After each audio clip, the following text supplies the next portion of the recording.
vào giáo hội của Phật là phải làm Phật. Hai cái khác nhau một trời một vực, khác nhau rất xa. Thành ra câu số 2 là cõi Phật A Di Đà ở đâu? Cái này cũng gây ra nhiều thắc mắc đấy. Phật tử mà không kéo rồi bị bán là chới giới liền, chới giới liền. Còn câu thứ 3, như vậy giảng sanh về cõi Phật thì lấy cái gì giảng sanh? Khi sống là sống với cái gì? Và chết thì cái gì mất, cái gì còn lại? Cái này là cái căn bản nhất của đạo Phật. Nắm được cái này thì mới nắm được toàn thể Phật giáo. Câu số 3 bắt đầu khó đấy. Còn câu số 4 là muốn giảng sanh phải cần bao nhiêu điều kiện, tính hạnh nguyện. Còn câu số 3 là tiến trình của ngũ quẩn. Mấy cái này bắt đầu đi sâu đấy. Còn câu số 5 đó là niệm Phật tính hạnh nguyện, cái nào có trước, cái nào có sau. Thì cái này nhức đầu quá. Câu này là tôi chưa có giảng tới bao giờ. Câu này là chúng ta phải đi sâu vào pháp điện nhân duyên, đi sâu vào bát nhã. Thì tôi đưa ra chứ tôi chưa giảng được. Trên câu số 5 đó là tính hạnh nguyện, cái nào có trước và cái nào có sau. Rồi câu số 6 là tính hạnh nguyện, cái nào quan trọng hơn hết.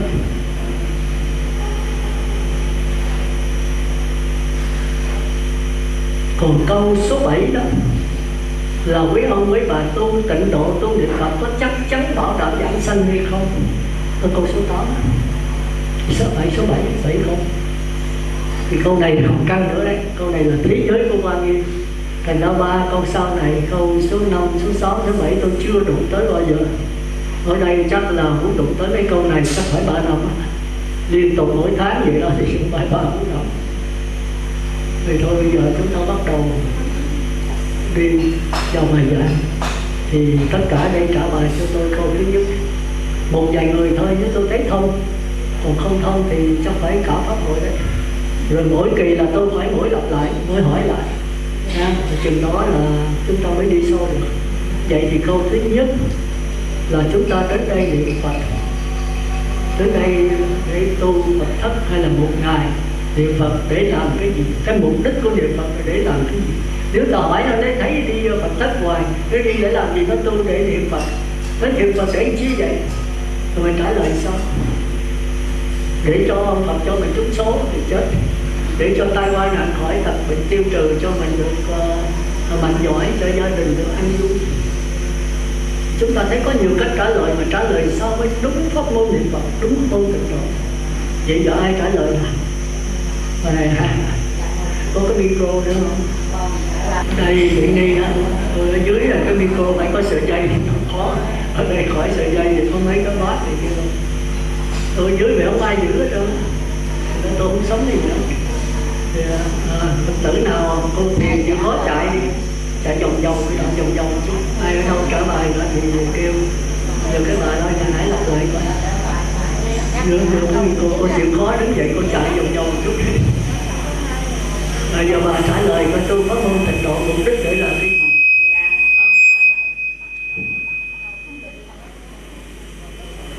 Trả lời câu số 1.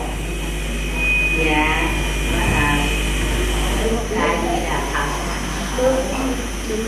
Tay mặt trời lặn. Trả lời là câu số 2. Tôi hỏi bà mục đích của tu pháp môn tịnh độ để làm cái gì? Cái tôi câu hỏi cõi Phật A Di Đà ở đâu? Mấy bạn nói rồi. Vậy tôi lấy rồi biết bao lâu rồi không biết. Dạ. Mục đích của tu pháp môn tịnh độ là để làm cái gì? Xin để con được tu hành về cực lạc. Để sao? Và thế giới. Có cái micro mà nói rõ quá. Để cái micro. Dạ con xin pháp môn niệm Phật, con niệm Phật về đức cõi giảng sanh về Đức A Di Đà Phật. Đúng rồi, giờ người nào khác nữa cho chồng có tay đi. Nếu người bạn nói để cầu giảng sanh về cõi Phật, như vậy là chưa đúng. Giảng sanh về khỏi Phật là chưa đúng.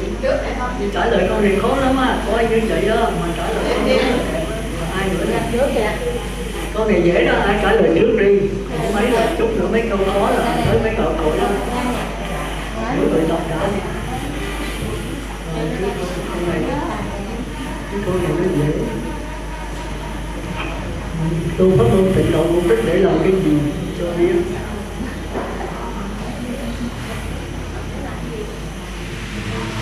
Đức niệm Phật để về cõi Tây Phương cực lạc của Phật A Di Đà. Coi cho có tay đi. Cầu giảng sanh về khỏi Phật yếu. Phật có nhiều cõi. Phật thông thánh thần câu đại thân trí thánh, Phật dược sư lưu ly, Phật a sơ vệ Phật. Chúng ta đọc 10 phương Phật đó. Bây giờ mình về phương nào, bây giờ về làm phương khác rồi nó kẹt. Bây giờ ai trả lời nữa? Thêm một người nữa đi. Dạ, mô Phật con à, nhưng mà đi cúc, xin trả lời. Niệm Phật để nhất tâm để được nguyện về cõi trời để nội nhập cái bàn. Trời ơi. Chưa. Chết rồi. Sao về cõi trời? Dễ thôi. Câu này là tôi nhất để bảo sạch hết rồi. Con làm vậy thì đúng chứ không phải sai, nhưng mà không phải tịnh độ đâu. Dạ mô Phật thưa sư, đi Phật thất niệm Phật để cầu dẫn sanh về tịnh độ của Đức Phật A Di Đà. Phải thêm Phật A Di Đà chứ không phải tịnh độ không. Tịnh độ của Phật nào mới được. Cô đưa cô này nói lại. Đưa nhanh đó bạn. Cô này trả lời chậm đó, giờ nói lại tôi nói đúng. Mô Phật tức niệm Phật để con học nhất tâm, niệm Phật để về sanh về nhập niết bàn. Mô Phật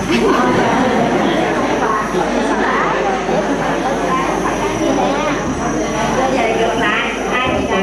Mô Phật tôi niệm Phật để cầu dẫn sanh về cõi cực lạc của Phật A Di Đà. Mô Phật niệm Phật để về cực lạc A Di Đà. Cho hết thầy. Có mấy cái bài có ngắn ngủi nhiều mà trả lời được. Bạch thân xin con niệm tu tịnh độ, xin niệm Phật về cõi Tây Phương cực lạc của Đức Phật A Di Đà. Người nào mà chưa trả lời được tập trả lời thì nói câu hỏi nữa, mỗi kỳ mới lặp lại cái cũ à. Nên như cô này trả lời vậy là chết tôi. Cái lỗi là tôi thôi. Tôi giả không rành.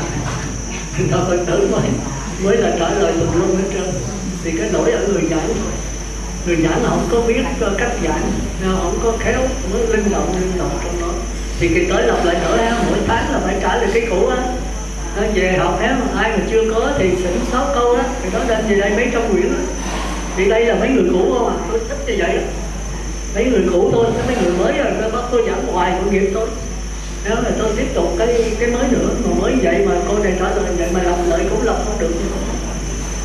Mình phải biết là cái cõi Phật A Di Đà là có nhiều cõi. Tịnh độ nó có vô lượng cõi, quế độ có vô lượng cõi.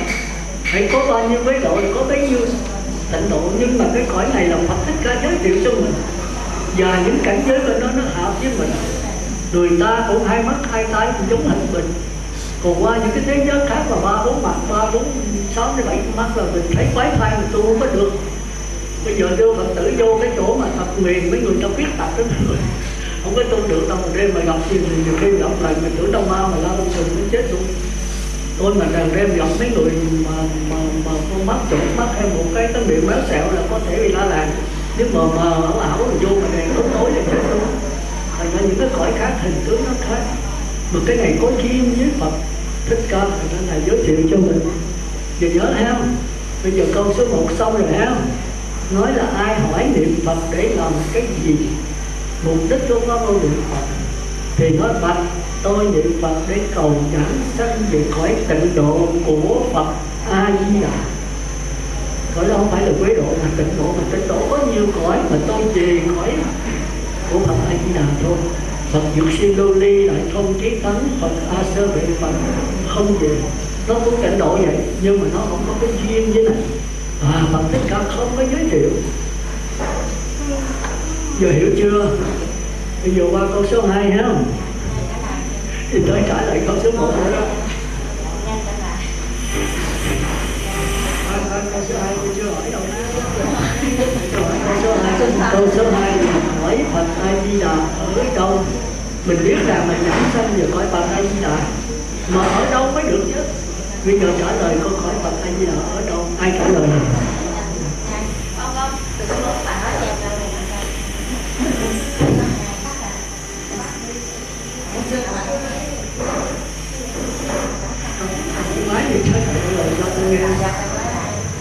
Sư Phật A Di Đà ở hướng Tây, cách đây 11 cõi ở hướng mặt trời lặn. Hai người thứ gì một nữa nè. Mấy người thường thôi á, mấy người giới giỏi quá nè. Số 3 rồi. Mấy người nào mà mới vô á. Cô đưa cô chơi nữa ta không nói được. Thầy thấy cổ tinh tấn không mình. Chưa kêu rồi. Phật A Di Đà ở đâu? Ở Phật A Di Đà ở mặt trời lặn, phía Tây mặt trời lặn. Hiểu Cách đây 11 cõi. hỏi cho thằng hỏi coi. Hồi nãy thì có một thôi ha, làm niệm Phật để làm cái gì? Để cầu sinh về cõi cực lạc của Phật A Di Đà, dễ dàng thôi. Cái thứ hai là thứ ba đấy. Hỏi Phật A Di Đà ở đâu? Ở về hướng Tây 1, hướng mặt trời lặn 2, cách đây 10 bước cõi 3. Thì càng đi sâu là càng hỏi nhiều chung. Cái thứ nhất là cầu giảng sanh thì có trình độ của Phật A Di Đà. Cái thứ nhì là 3 cái. Nhưng cõi Phật A Di Đà ở đâu? Ở về hướng Tây. Hướng Tây là hướng mặt trời mọc ha, không phải ở mặt trời lặn. Cách nhiều người không biết hướng Tây đó. Tôi hỏi hướng Tây mặt xương phải chết rồi. Chừng đó cái linh hồn mình xuất ra khỏi thể xác rồi, cái mình không biết đi đâu. Thôi giống hướng mặt trời mọc mình sẵn sàng chết rồi. Nói xin nói hướng Tây mà không biết hướng Tây là hướng nào. Thôi mặt trời mọc ở đâu thì đi theo đó chết. Hướng Tây là hướng mặt trời lặn thì mình giống hướng mặt trời lặn mình đi về thôi. Nhớ ha, là câu hỏi số 2 là cõi Phật A Di Đà ở đâu thì có 3 giai đoạn. Thứ nhất là hướng Tây. Hướng Tây là hướng nào? Hướng mặt trời lặn. Cách đây bao xa? 10 bước ức cõi. Có nhiêu đó thôi. Bây giờ ai trả lời được nữa thì thêm 2-3 người nữa đi. Đưa mấy người mới Kính bạch sư, con kính bạch sư, Đức Phật A Di Đà ở phía Tây mặt trời lặn, đất 10 muôn ức cõi. Câu số 3 thì ai muốn nói câu số 3 thì có đi. Giờ ai nữa? Những người nào mới á, người nào mới chút rồi đó. Các bạn nói sao đó? Cái này đi nói cho con. Hỏi Phật A Di Đà ở đâu?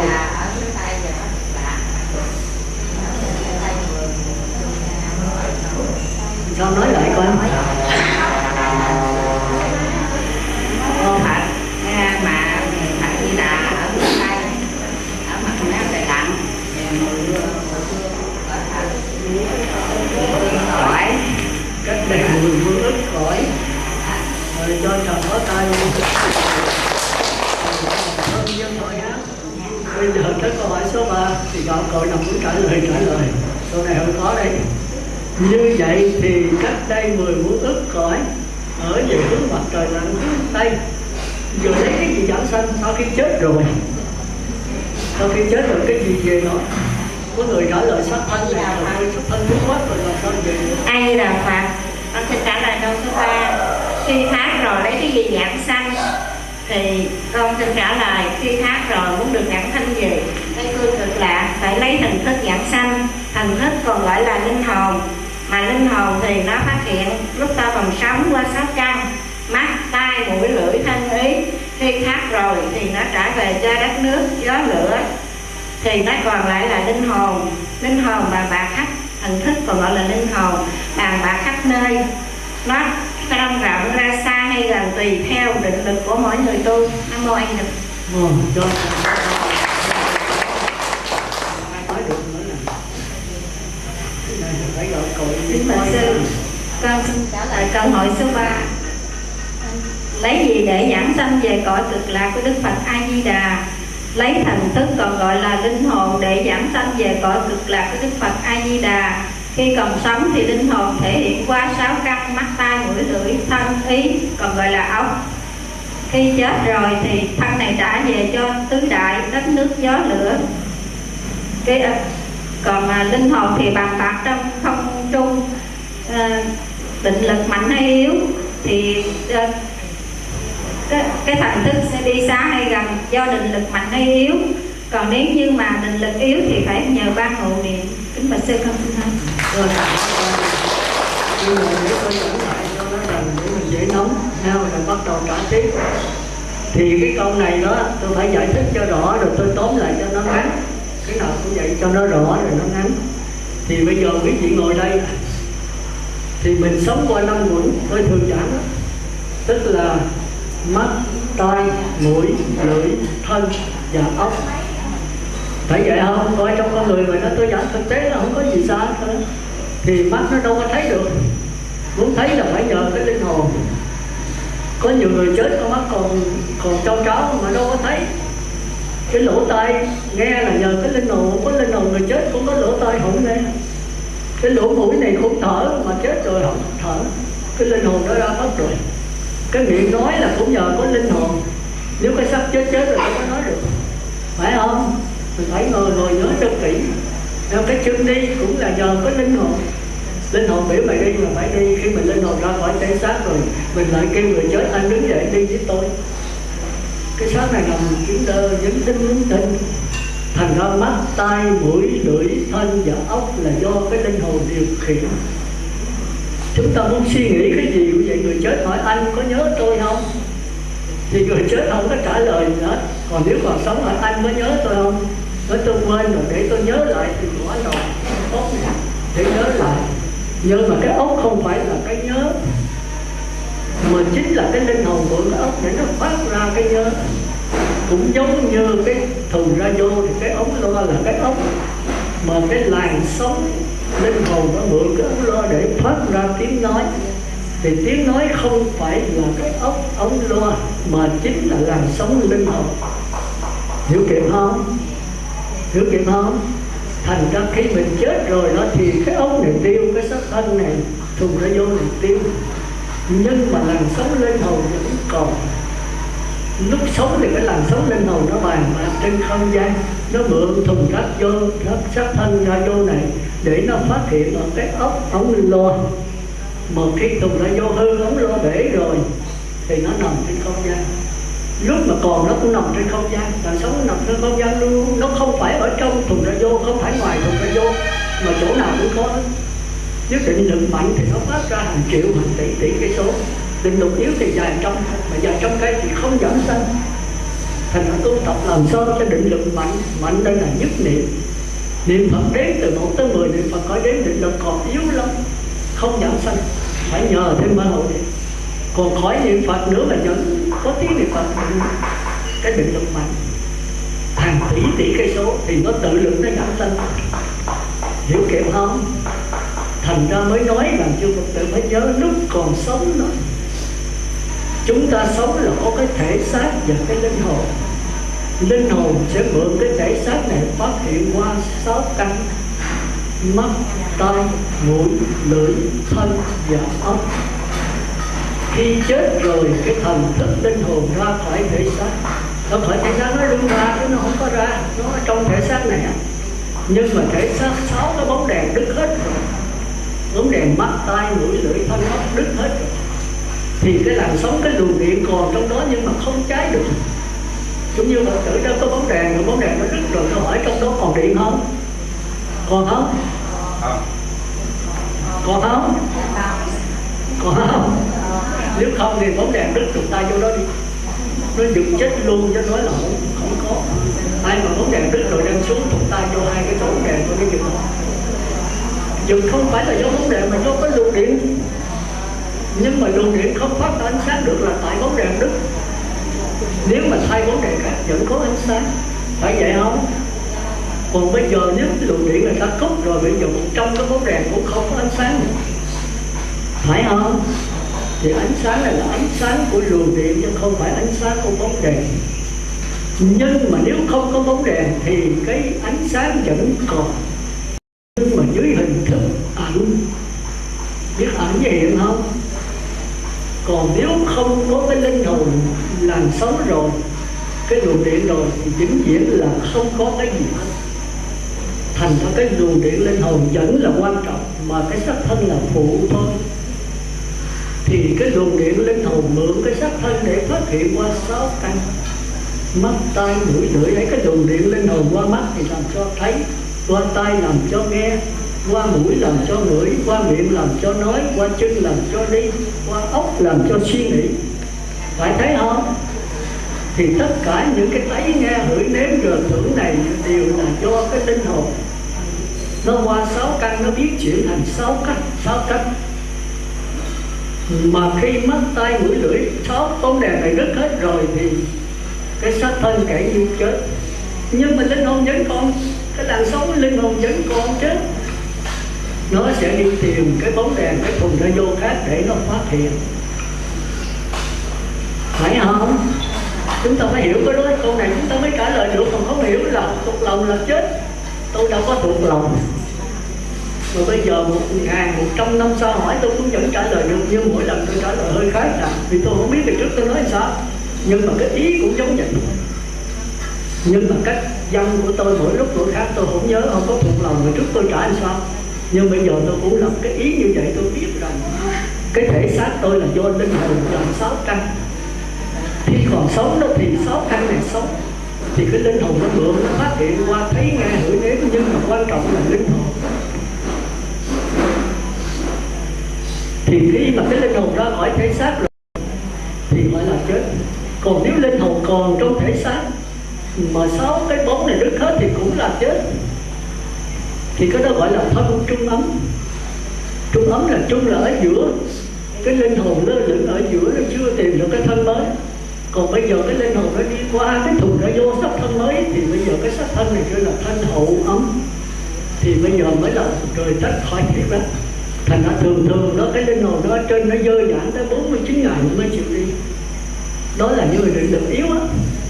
Còn định lực mạnh ta đi liền à. Thì ra cái đó mới có là trai tăng cầu hải cầu siêu đấy. Còn những người mà khỏi cần niệm Phật, vẫn có tiếng niệm Phật, ta không còn ở đâu chết là ta lập tức về cõi trời hoặc ta giảng sinh về cõi Phật. Còn những người ngạ quỷ, súc sanh, Atula, người trời, linh hồn nó yếu, chết rồi nó lên đứng ở đó hoài, nó tưởng cái thể xác là còn sống. Nó mượn để nó thấy, nghe, hửi, nếm, mượn là đâu thấy được, nó đứt bóng rồi. Cái làn sóng linh hồn điện còn nằm ở trong đó. Mà đứt bóng rồi mình lấy cái bóng ra thụt tay vô, cái linh hồn nó dựng chết luôn. Nhưng mà đứt bóng là làm sao mà cháy. Nhưng mà cái linh hồn nó không biết rằng cái thể xác chết. Thành nó có nhập trong đó hoài. Nhập vô đó nhưng mà đứt bóng là làm sao thấy, làm sao nghe, làm sao ngửi được. Thành ra các nhà sư phải trai tăng nói là anh chết rồi, ông chết rồi nhé ông. Ông đừng có mượn cái thể xác này, không xài được đâu, nó đứt bóng hết rồi. Rồi nó nghe rồi nó mới chịu đi. Mà đi đâu thì ông sư phải chỉ với ông là lai khen sang. Nếu ông không hiểu ra thì ông còn mượn cái thể xác. Rồi hôm nay gặp tôi nói chết rồi ông không còn nữa đâu. Cái bóng nó đứt hết rồi, bây giờ ông mượn cái thể xác khác để ông phát hiện ra cái thấy, nghe, hửi, nếm. Nghĩa là phải thay bóng đèn hết chứ. Thay bóng đèn là phải thay mấy cái thùng ra vô.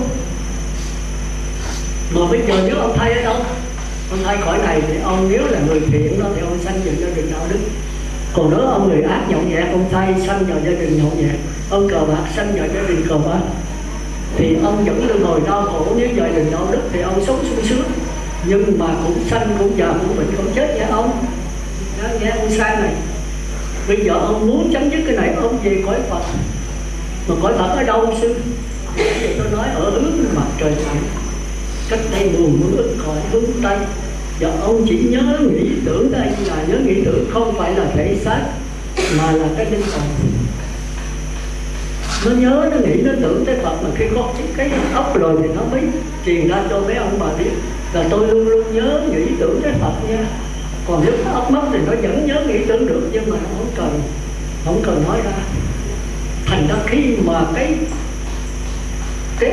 cái ống loa này bể rồi thì cái làn sóng vẫn còn, cái nhớ nghĩ tưởng vẫn còn, nhưng mà không chỗ phát hiện. Hiểu cái chỗ đó không?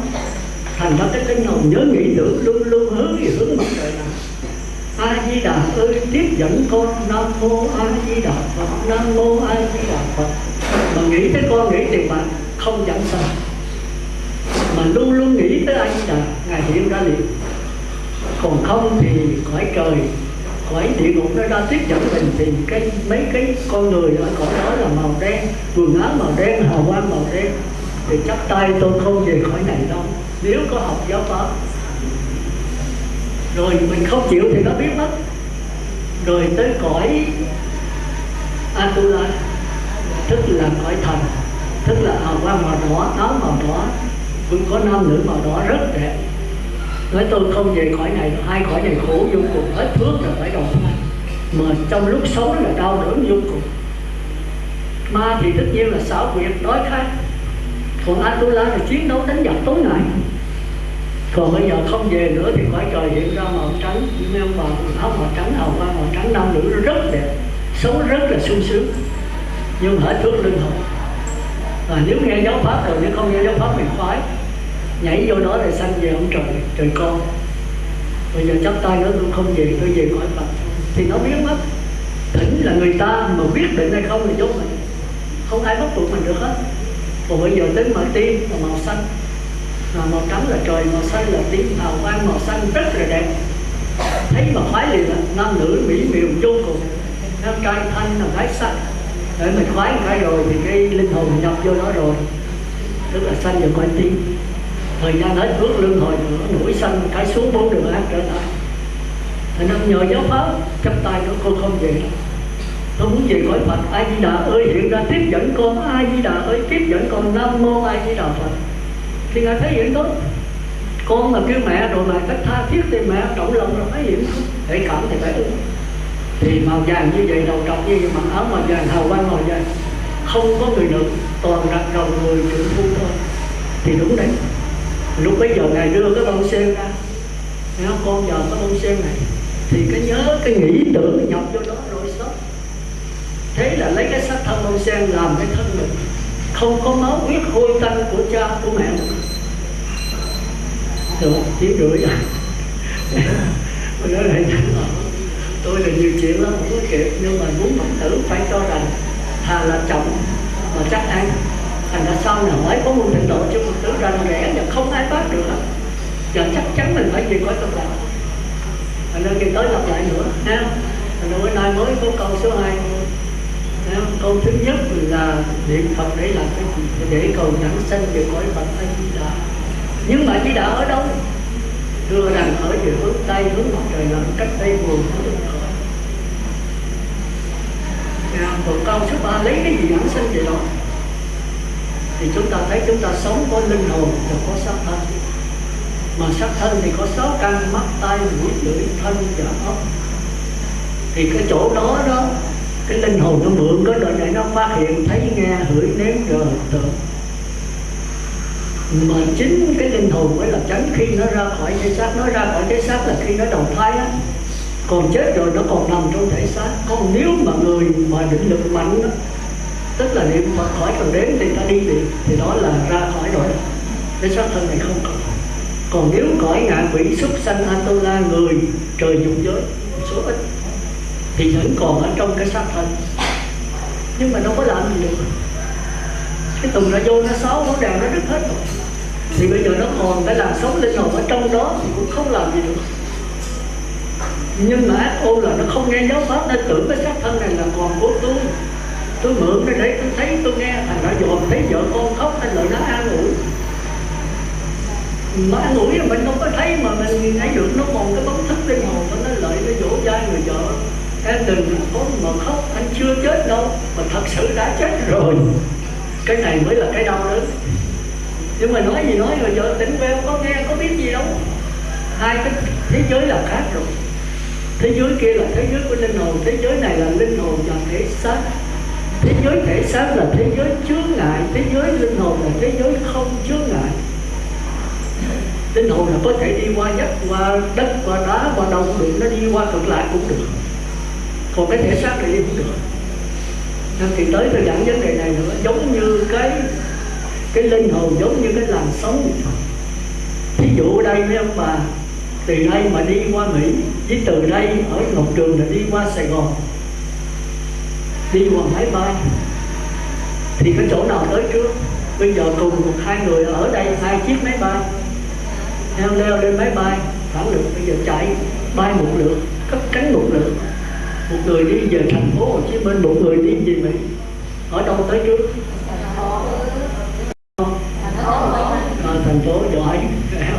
Bây giờ tôi thí dụ nữa, bây giờ mình có hai cái thùng radio ở đây giống nhau, y hệt nhau. Tôi bắt cái làn sóng Sài Gòn, đài phát thanh Sài Gòn, đây tôi bắt cái làn sóng đài phát thanh của Mỹ. Bây giờ 1, 2, 3 nhận cái nút một lượt hết. Một cái làn sóng thành phố, một cái làn sóng Mỹ nhận một lượt hết. Thì cái tiếng nói nào phát ra trước? Hả? Sao không nói Sài Gòn trước? Còn cái làn sóng. Thành ra chúng ta thấy vấn đề giảng sanh cũng vậy. Nếu mà có không gian đó thì có đi, có trước, có sau. Còn thế giới cực lạc nói về hướng mặt trời lặn là nói dốc thôi, gạt nó mấy bạn thôi. Thế giới cực lạc ở đâu cũng có, nó 10 phương, đông tây nam bắc phương thượng phương hạ, đông nam tây nam thì cũng có cực lạc, nói là vô lượng vô biên. Thành ra giảng sanh về đó tỷ không bao giờ đại, không có vấn đề nhân bản. Còn thế giới này nhân bản đó, Việt Nam bây giờ đang nhân bản đấy, toàn thể quả cầu đang nhân bản đấy. Bởi vì nó có giới hạn. Cũng như đây về Mỹ, đây về thành phố Hồ Chí Minh có không gian, có khoảng cách. Còn phát hiện cái làn sóng nó nằm trên này, làn sóng Sài Gòn cũng nằm đây, làn sóng của đài phát thanh Trà Vinh cũng nằm đây, làn sóng của đài phát thanh Anh cũng ở đây, làn sóng đài phát thanh Mỹ cũng ở đây. Phải vậy không? Cùng trên không gian này khác nhau ở cái tần số. Thì cái linh hồn của ông mấy bà bây giờ cũng ở đây, linh hồn của tôi cũng ở đây, toàn thể pháp hội linh hồn đều ở đây. Nhưng mà xác thân của mấy bà với tôi đây là cách nhau một khoảng không gian. Tôi mới đi xuống đó là phải 5-3 phút, rồi tôi mới đi về tỉnh xá Ngọc Dân thì cũng phải nửa tiếng hay 15 phút nếu tôi đi bộ.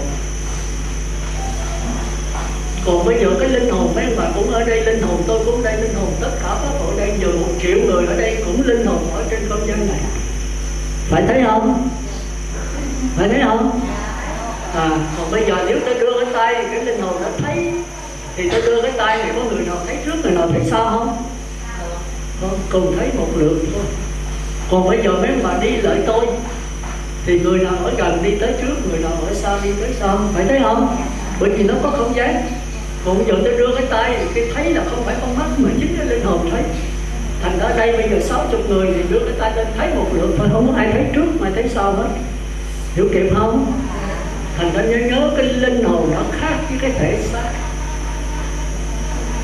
Linh hồn nó chưa có không gian, nó chỉ có thời gian. Còn cái thể xác này có không gian, có thời gian. Mà hãy có không gian là có cái ngã, có sự chướng ngại. Còn chưa có không gian thì chưa có cái ngã, chưa có sự chướng ngại. Thành ra nó xuyên suốt. Thành ra thế giới cực lạc khi mà giảng sanh về đó mấy ông bà gặp nhau, tránh thì tránh, không tránh thì xuyên qua nhau. Cái nhà giảng này muốn đi cửa thì đi, không phải đi qua vách tường. Đó là thế giới của linh hồn, thế giới của chưa có không gian. Còn ở đây mấy ông mấy bà đi gặp nhau không tránh được không? Lỗ đầu, phải không? Còn cái vách này mới đi theo cửa, không đi thì cửa đi qua vách được không? Được, nhưng mà phải lỗ đầu. Thấy vậy không? Thành ra chúng ta thấy thế giới cực lạc, thế giới này khác nhau hoàn toàn. Thành ra chúng ta không thể về thế giới của Phật A Di Đà được nếu không có sự tiếp dẫn của Ngài. Tiếp dẫn của Ngài là gì? Thì Ngài nâng cái nhận thức, cái thần thức mình lên để thấy được cái thế giới này. Thành ra chết rồi giảng sanh lập tức không có không gian. Mà Phật A Di Đà ơi, giờ con tiếp dẫn con thì khi mà Ngài đến là đưa con xe mình nhập chỗ đó đi. Bây giờ mình hạ phẩm hạ sanh và một người trung phẩm thượng sanh, hai người cùng chết một lượt. Thì người nào về cõi Phật trước? Giỏi. Còn bây giờ mấy ông bà không phát nguyện, không cầu A Di Đà tiếp dẫn, bây giờ niệm Phật được nhất niệm. Một người sanh về cõi trời dục giới, một người sanh về cõi trời sắc giới, hai người cùng chết, người nào về trước? Một lượt không? Khác nhau. Bởi vì có không gian. Giống như đây mình đi về Mỹ, đi về thành phố, đi về bằng cái sắc, bằng cái A Lại Gia của mình, bằng cái nghiệp lực của mình. Mà nghiệp lực thì nó có không gian. Thành ra nếu có ai cái định lực mạnh đó thì về trước, ai định lực yếu thì về sau. Còn khi mà A Di Đà tiếp dẫn thì không có định lực. Định lực là của mình cả ngày thôi. Mà khi ngài ứng hiện thì về một lượt hết. Bởi vì thế giới nó không có không gian, nó nằm đây. Thế giới hạ phẩm hạ sanh, hạ phẩm trung sanh, hạ phẩm thượng sanh. Thế giới trung phẩm hạ sanh, trung phẩm trung sanh, thượng sanh đều ở đây hết. Còn cõi trời khác ra khỏi quả địa cầu này cách bao nhiêu cây số đó, mấy ngàn mấy triệu cây số mới có thế giới của cõi trời. Rồi trên đó có thế giới cõi tiên. Thành ra từ đây đi qua đó là phải nhiều năm nhiều tháng. Ai định lượng mạnh thì đi mau, ai định lượng yếu thì đi chậm. Định lực là có không gian, có thời gian. Còn cái Phật lực là phi không gian. Có hiểu không? Thì tới tôi nói lại, mình tôi nói tôi muốn dạy cái đó hả? Mà khi hiểu được mình mới qua trung phẩm được, mình mới là không còn chướng ngại nữa. Thì cái pháp môn đó từ từ theo để trả lời với câu hỏi này. Tuy nó dễ mà nếu ai thắc mắc hỏi là mình bí liền. Có người đi đó hỏi vậy chứ bây giờ thế giới cực lạc nó hướng Tây, hướng mặt trời lặn. Như vậy một người ở Mỹ, một người ở Việt Nam, thì hai người cách nhau chứ hơn nửa quả địa cầu. Ở bên đây mình 7 giờ sáng thì bên 7 giờ tối. Đây mình hướng đông thì bên nó hướng Tây, mình đây hướng Tây thì bên hướng đông. Thì bây giờ ví dụ hai người, nhưng mà người ở Mỹ, người ở Việt Nam cùng chết một lượt thì ai giảng sanh? Một người hướng về hướng mặt trời lặn thì ở Việt Nam là mặt trời lặn, nhưng bên Mỹ là mặt trời mọc. Như vậy thì bên Mỹ giảng sanh, Việt Nam không giảng sanh. Còn Việt Nam giảng sanh thì Mỹ không giảng sanh. Bên mặt trời lặn thì bên kia cũng chết, đi vào mặt trời lặn, thuộc vào mặt trời lặn. Câu hỏi lý đó, nhưng mà chứng tỏ người đó không hiểu đạo Phật, không hiểu đạo Phật. Sở dĩ cầu vào hướng mặt trời lặn là để được nhất niệm, chứ không phải được để giảng sanh. Nhất niệm không có giảng sanh được. Nhưng mà nhất niệm là cái phương tiện thù thắng nhất để A Di Đà ứng. Mình tha thiết cả ngày mới ứng được. Nếu tôi hướng về hướng mặt trời lặn, tôi cầu Phật A Di Đà, tôi được nhất niệm, mà tôi không phát nguyện, không giảng sanh. Để chi vậy? Để hướng mặt trời lặn để cho được nhất niệm, chứ không phải để cho giảng sanh. Nhưng mà nhất niệm chi vậy? Để tiếp được cái Phật lực A Di Đà, để cảm thì A Di Đà nó ứng ra được. Hiểu chuyện không? Đó là cái phương tiện thôi. Cũng chẳng hạn như bây giờ mấy ông bà niệm Phật bằng chuỗi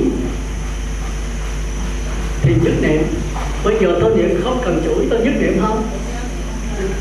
Còn mọi người đã lỡ niệm chuỗi rồi, họ biểu hỏi dùng chuỗi, họ nhất niệm không? Tại sao vậy? Tại vì cái thói quen. Tôi niệm chuỗi bây giờ nhất niệm, vì tôi dùng chuỗi rồi làm sao tôi nhất niệm được, tôi quen vậy rồi. Rồi đó giờ tôi không từng niệm chuỗi, bây giờ biểu tôi niệm chuỗi là tôi tập niệm, tôi không nhất niệm được. Thành ra cái nhất niệm là cái thói quen.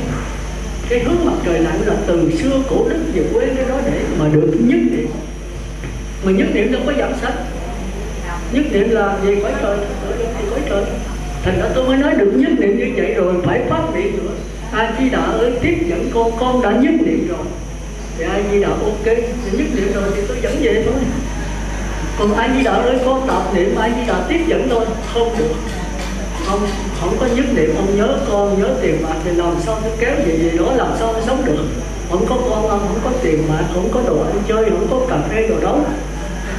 Giờ kéo ông về đó ông muốn ở không được.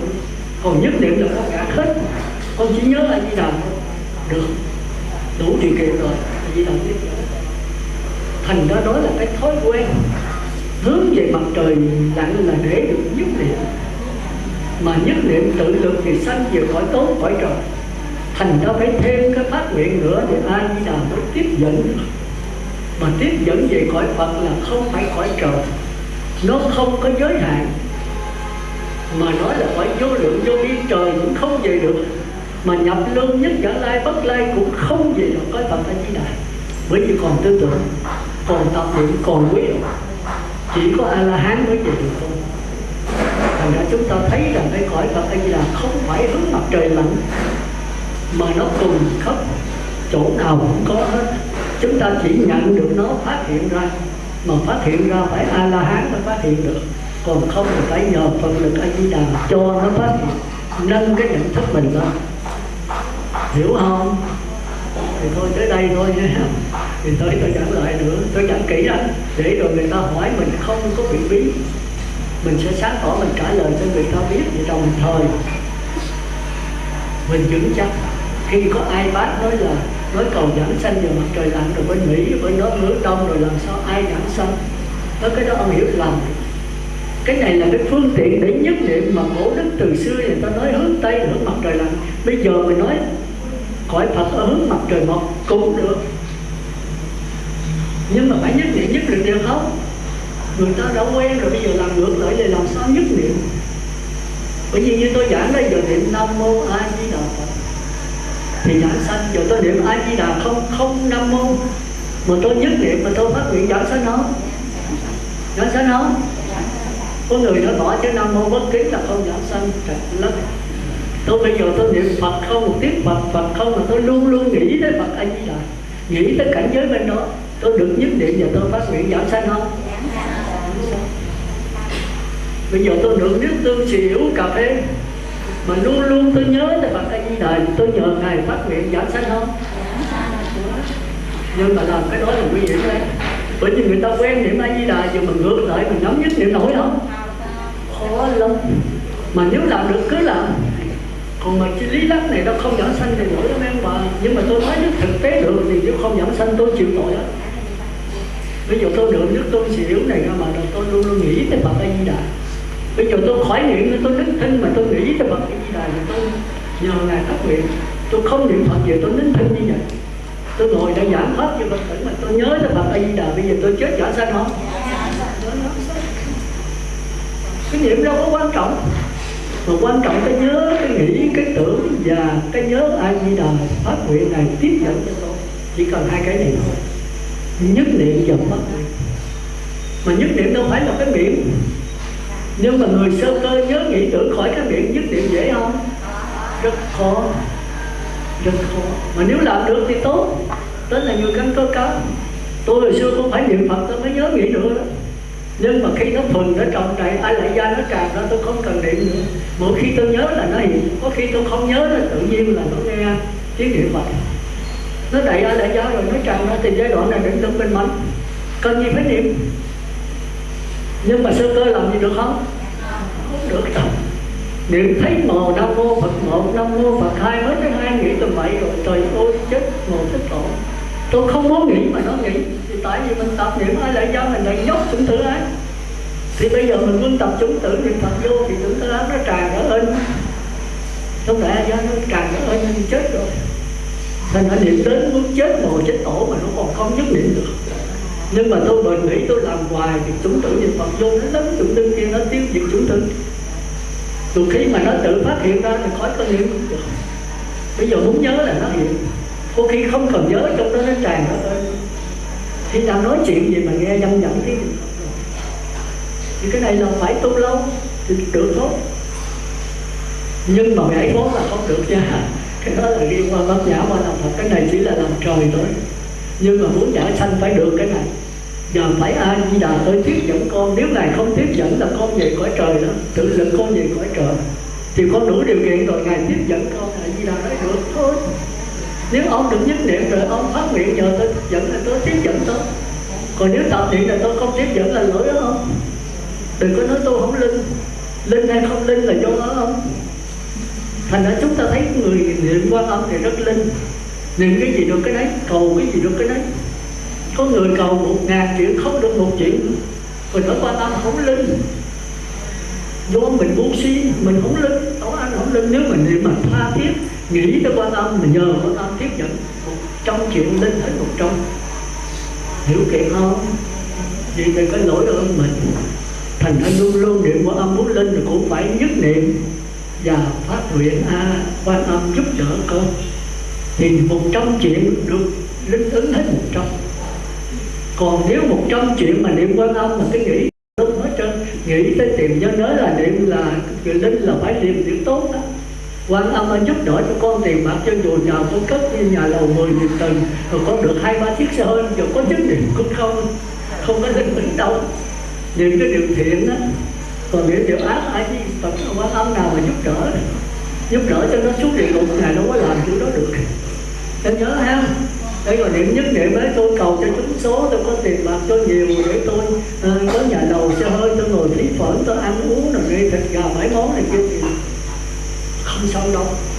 Cái đó là tại mình ác. Nếu Quan Âm mình linh giúp mình, cái đó là giúp mình xuống địa ngục, thì không phải là Quan Âm nữa. Quan Âm vừa ác ôn quá.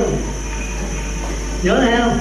Như vậy thì tóm lại hôm nay là tôi nói là 7 câu á, thì hôm nay chúng ta đọc được có 2 câu thôi, còn câu thứ 3 thì chưa đến đâu hết. Nhưng mà câu thứ nhất thứ gì còn phải giảng lại nữa. Câu thứ nhất là niệm Phật để làm cái thì chúng ta trả lời phải học thuộc. Thì tới tôi kêu mấy người mà mới tôi thấy mặt mới là tôi chỉ liền á, là tu niệm Phật để làm cái gì.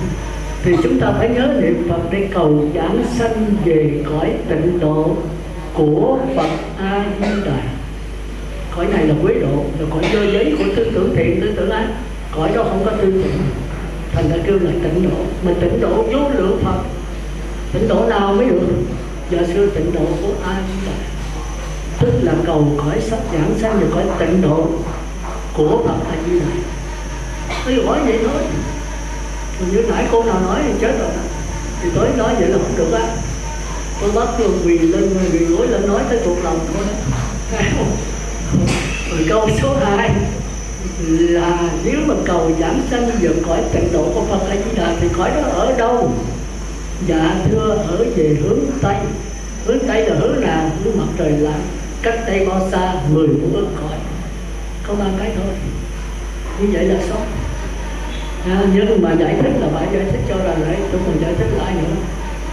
Rồi như vậy đó thì bây giờ giảng sanh về cõi hướng Tây mặt trời lặn cách đây 10 ức, mà lấy cái gì về đó? Còn sống thì nhớ nghĩ tưởng tượng, mà khi chết rồi thì lấy cái gì, lấy xác thân này về đó hả? Không. Khi tôi sống là tôi sống với 5 quận nha: mắt, tai, mũi, lưỡi, thân và óc. Và còn một cái nữa là linh hồn để điều khiển cái này hết. Khi nó qua mắt cho thấy, qua tay cho nghe, mũi cho ngửi, nó điều khiển hết. Mà linh hồn nó không có hình tướng, nó giống như cái làn sóng nó bàn bạc trên không gian. Nó mượn cái xác thân này để phát hiện qua 6 căn. Thành ra khi mà nó ra khỏi xác thân hoặc là nó còn trong xác thân, nhưng mà 6 cái bóng đèn này đã đứt rồi thì nó trả về đất, đứt lửa gió, thịt xương da trả về đất, nước mắt, nước tiểu mà hôi trả về nước, hơi thở giờ trả về không khí, sức nóng trả về cho lửa hết. Còn lại cái linh hồn thần thức nó nằm trên không gian này. Nếu mà định lực mạnh nó đi mất, định lực yếu thì nó tưởng nó chưa chết, nó còn nóng níu cái xác thân này nhưng mà đâu có làm gì được.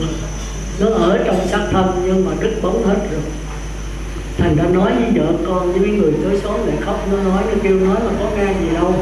Thành ra cái thần thức rất là khổ, cái linh hồn rất là khổ. Thành ra phải cầu an cầu siêu là chỗ đó, cho biết là ông đã chết rồi, cô đã chết rồi, bà đã chết rồi, đứt bóng hết rồi. Bây giờ còn cái thân trung ấm này đi đầu thai thôi. Mà nếu có nghiệp mấy bà mà không có nghe pháp rồi thì kiếm cái nhà nào hợp với mình đó. Mình nhậu nhẹt thì kiếm nhà nhậu nhẹt đầu thai tương ứng mà. Còn sống cũng vậy. Đợi mấy ông bà kiếm không thấy đâu, bà nhậu thì vô cái quán nhậu thì có. Còn mấy ông bà cờ bạc thì kiếm nhà không có, vô cái sòng cờ bạc thì có đó.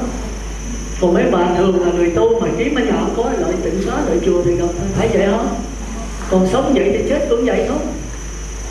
Thì bây giờ nếu ông về đó là ông khổ nữa, thì bổn phận sư trai tăng là vậy đó.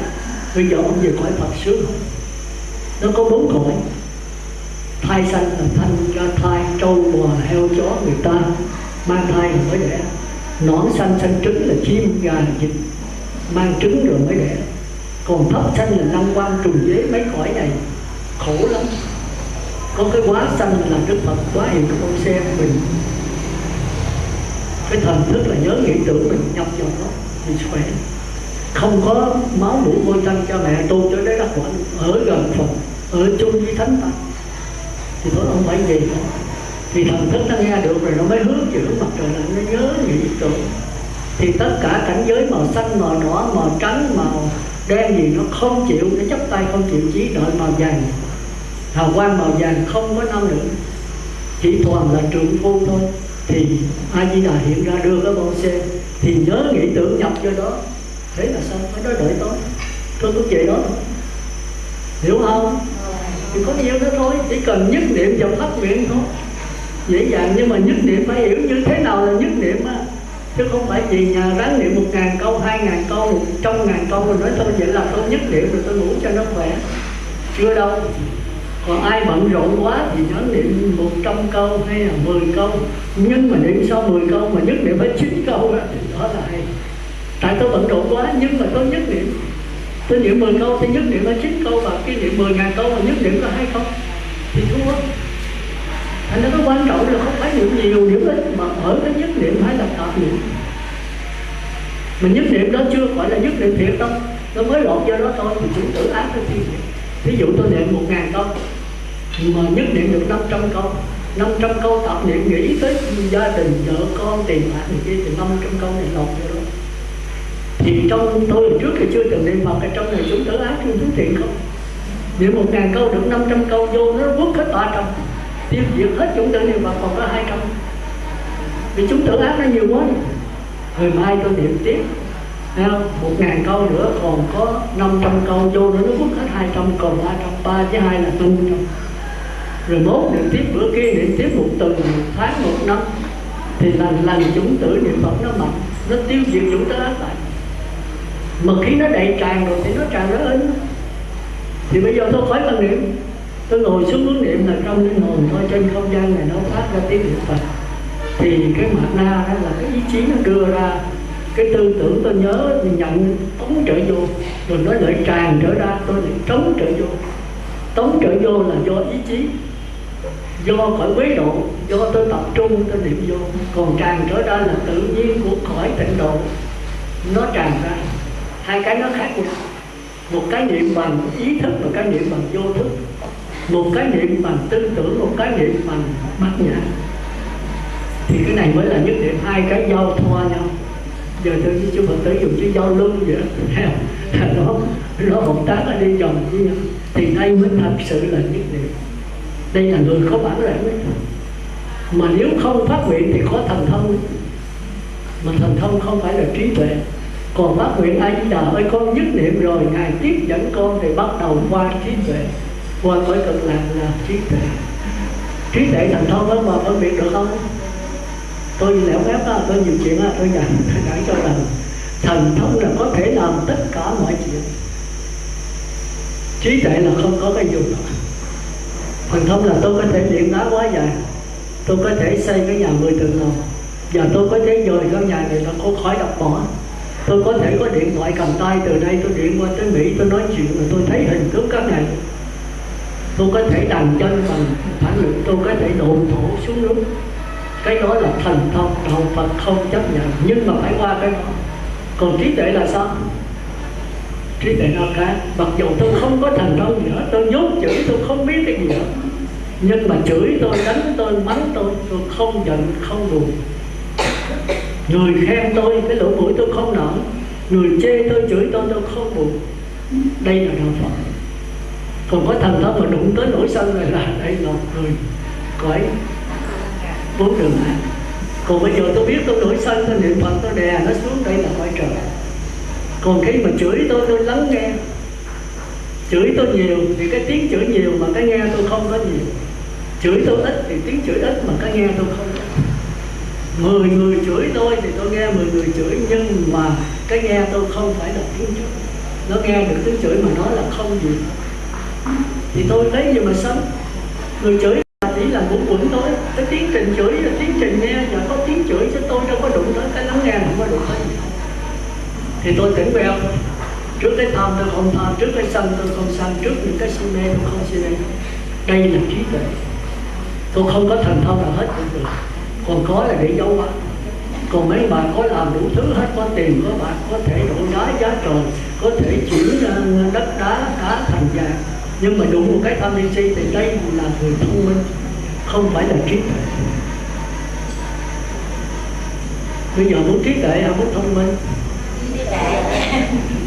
Trí tuệ đâu phải trí tuệ nha, trí tuệ đâu mau mà đây là trí huệ. Còn trí tuệ nói chứ nói tệ thôi, con tệ luôn thì không được, ha. Giờ cố gắng làm sao mà trí tuệ không có nào khó đấy. Thông minh đó thì khi mình nổi sân, khi người ta chửi mình sân, biết sân A Di Đà Phật đè xuống. Mình biết nổi sân nó bỏ đi trốn chỗ khác. Biết mình nổi sân nữa thôi mình quán rồi nó không nít, không đánh mình, nó như là bụi dính mình xuống thôi. Hoặc là cầm cái ly nước uống cho hết sân. Hoặc là quán kiếp trước mình chửi nó, giờ nó chửi trước lại mình thôi xù, tức là huệ. Đây có phải là trí huệ không? Đây chỉ là thần thông của cõi trời. Thành ra nó khó, cái đạo Phật nó khó đấy. Thành ra trí tuệ là sao? Chửi rồi tôi nghe tiếng chửi, tôi trở về cái nghe. Cái nghe không phải là tiếng chửi mà nó nghe được tiếng chửi. Người đó chửi tục thì cái tiếng chửi tục chứ có nghe không có. Giờ 2-3 người chửi tôi biết có 2-3 người chửi tôi, nhưng cái nghe không có gì. Thành ra không có gì đúng cái nghe, tôi lắng nghe tất cả. Mà người đó chỉ là cái hành động chửi chứ không có con người chửi. Mà tôi cũng vậy, tôi là tiến trình của quẩn chứ không có tôi là cái bóng dáng thôi, còn cái dòng nước lại là cái. Còn cái sắc thân này chỉ là sốc thôi, chứ không phải là dòng nước. Mà cái sống không bao giờ đụng tới dòng nước, mà nếu tôi trở dòng nước là tôi lắng nghe tất cả, mà tôi thấy đó chỉ là cái tuồng hát, cái giấc chim bao. Chửi tôi nhiều thì tôi cũng không sân, mà khen tôi cũng không vui, tôi cũng trở về cái chân không. Thì đây là trí tuệ. Thành ra trí tuệ là không có pháp môn, chỉ có lắng nghe tất cả. Đây là tôi sẽ giảng qua trên đó. Niệm Phật nhỏ tiếng thì cái tiếng niệm Phật nhỏ, mà cái nghe tôi nghe tiếng Phật cái nghe không có nhỏ, cái tiếng nhỏ cái nghe không có nhỏ. Rồi bây giờ niệm Phật lớn tiếng thì cái tiếng lớn cho cái nghe không có lớn. Còn bây giờ thôi khỏi cần niệm Phật thì cái tiếng không có chứ cái nghe cũng vẫn vậy. Còn bây giờ nếu tôi đang niệm Phật ở đây mà có tiếng xe thổi kèn ở ngoài, có tiếng múa lên, thì sư cô sẽ bỏ thước mấy ông mà nghe đây, đừng có nghe ngoài rồi quên không có nói tiền Phật. Đó là khỏi trời. Rồi có tiếng ca giọng cổ, có tiếng ra tân nhạc mình chạy theo giọng cổ, mà mùi của mình mà nghe giọng cổ mình khoái rồi thì mình quên niệm Phật. Bây giờ mình kéo trên niệm Phật lại đẩy mấy cái kia ra. Đó là niệm Phật theo người trời chứ không phải là theo Phật. Phật thì bây giờ có tiếng niệm Phật nhỏ, tiếng Phật lớn, có tiếng còi xe bóp, có tiếng chim hót, có tiếng ca giọng cổ, có tiếng nghe hết tất cả. Không có gạt bỏ cái nào hết. Nhưng mà không chạy theo cái nào trở về tánh nghe. Tiếng thì có nhiều, nhưng mà cái nghe cũng vậy. Có một tiếng niệm Phật thì cái tiếng ít, nhưng mà cái nghe cũng vậy. Bây giờ có 2 người niệm Phật thì cái 2 người cái tiếng nhiều, nhưng mà cái nghe cũng vậy. Mà có 60 người niệm Phật thì nó ồn, nhưng cái nghe không có ồn. Còn bây giờ có tiếng ca giọng cổ, tiếng nhạc thì có tất cả, nghe tất cả, nhưng mà không nghe cái gì hết, trở về cái nghe. Thì đây là âm nhạc, 2 cái khác nhau, hiểu không? Nhưng mà tu tập như thế nào để được tới cái đó, trời ơi, thì cái đó để trả lời khi khác. Giảng là giảng đại khái như vậy, nhưng mà hạ thủ công phu không phải dễ dàng như vậy đâu. Mà tôi muốn cho Phật tử qua cái đó thì chúng ta mới có thể qua trung phẩm, nhập lưu, nhất giảng lai, bất lai, chúng ta mới là không còn sợ ai hết. Thì cái đó xin thưa dài. Nếu chư Phật tử cố gắng thì tôi cũng cố gắng, còn chư Phật tử làm biếng thì tôi xù thôi, tức là huệ. Chúng ta nghĩ thì giờ chúng ta giảng qua cái hạ phẩm trước, tu theo pháp đối trị trước, để rồi khi mà khỏi cần niệm Phật nữa vẫn có tiếng niệm Phật ta qua bát nhã. Còn không thì không phải là tới một luân hoàn, nếu chưa Phật tử chịu cố gắng. Còn nó khó quá con nghĩ thì thôi nghĩ thì nghĩ, tôi cũng nghĩ. Nó từ Phật tử, bởi vì mỗi người phải trách nhiệm với bộ phận mình. Tôi chỉ là khiêu gợi, chỉ là hù thôi, cũng như ông thầy giáo hay cha mẹ muốn cho người học trò nên thôi. Còn nơi đây không là còn ở nơi mình. Đức Phật cũng vậy, Ngài cũng đâu có làm gì được. Ngài là thầy thuốc giỏi, Ngài bắt mạch, bắt đúng mạch, đúng bệnh, cho thuốc đúng. Thôi thế tôi uống giùm con nữa thì ông Phật cũng không làm. Thì tôi đây cũng vậy, tôi trùng tuyên lời của Đức Phật giúp cho Phật tử. Nhưng Phật tử phải học thuộc lòng, phải cố gắng. Học thuộc lòng rồi chưa được đâu, phải về nghiền ngẫm lại. Thì giống như con trâu ăn cỏ vậy. Ban ngày học thuộc lòng là ăn cỏ là bỏ đó, nó chưa có tiêu đâu. Rồi tối về nó nghỉ ngơi, nó mới học trở ra. Nó nhơi đi nhơi lại, nó nghiền ngẫm hoài cho tới thành máu thành xương của nó. Thì đây mới là đạo Phật, phải qua cái hiện học. Đây là đạo trời, thậm chí chưa đạo Phật nữa. Rồi bây giờ mới thực hành cái hiểu biết mình vào trong cuộc sống. Thì đây mới là đạo Phật, khi không còn dính mắc một cái gì hết. Thôi tới đây tạm ngưng kéo, tôi nhiều chuyện tôi nói hồi nữa là qua 1-2 tiếng nữa. Để khi khác chúng ta còn tiếp tục dài. Vậy trước khi chấm dứt bài, tôi xin cầu cho pháp hội của chúng ta cũng như toàn thể pháp giới đều giảng sanh cực lạc và thành Phật đạo. Nam mô A Di Đà Phật. Nam mô Bổn Sư Thích Ca Mâu Ni Phật. Nam mô A Di Đà Phật.